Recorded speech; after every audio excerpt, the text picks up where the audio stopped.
یا رسول اللہ وسلم علیک یا حبیب اللہ تو سبحان اللہ صلی اللہ علیہ یا رسول اللہ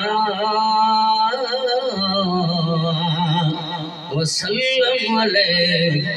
یا حبیب اللہ صلاة شریف مدینہ سائن دبیر جماعت سکون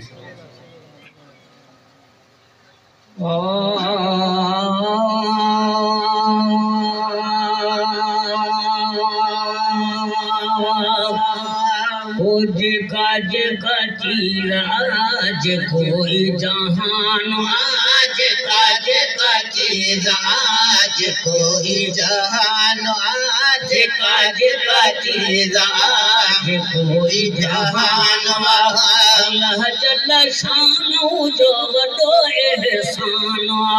مجھے مولا پاک جو سی وڈو احسان جگہ جگہ چیز آج کوئی جہان آج کا جگہ چیز آج کوئی جہان سمجھ رکھی ذرا سوچے سوال سمجھ رکھی ذرا سوچے سوال محبوب نہیں نو بہنو نمال کا محبوب نہیں نو بہنو نمال کا وہ شہنشاہ جو تھورو علی شان آئی ہو شہنشاہ جو تھورو علی شان آئی ہو شہنشاہ جو تھورو علی شان جل شان جو وڈو احسان مجھے مولا پاک جو سے وڈو احسان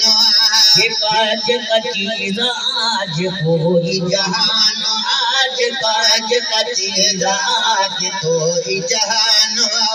سج چند تارا عرش دھرتی سج چند تارا عرش دھرتی سج چند تارا عرش دھرتی رانی کے صدقے سبنی رونق برتی رانی کے صدقے سبنی رونق برتی اللہ کائنات میں آیو قرآن اللہ کائنات میں آیو قرآن اللہ کائنات میں آیو قرآن اللہ جل شانو جو وڈو احسان مجھے مولا پاک جو سے وڈو احسان کاج کا چیز آج کوئی جہان آج کاج کا چیز آج کوئی جہان امتی آیوں حسنین جنانے جا امتی آیوں حسنین جنانے جا امتی آیوں حسنین جنانے جا تنفل کے پڑھوں شکرانے جا تنفل کے پڑھوں شکرانے جا تنفل کے پڑھوں شکرانے جا نبی جو غلام تھے ٹکڑو نقصان نبی جو غلام تھے ٹکڑو نقصان نبی جو غلام تھے ٹکڑو نقصان اللہ جل شانو جو وڈو احسان مجھے مولا پاک جو سی وڈو احسان کاج کا چیز آج کوئی جہان آج کاج کا چیز آج کوئی جہان ملک سجے میں آئیں بیا بھی مہیسرا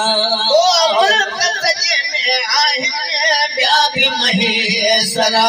پر کو پنجو پنجے دل پر جداورا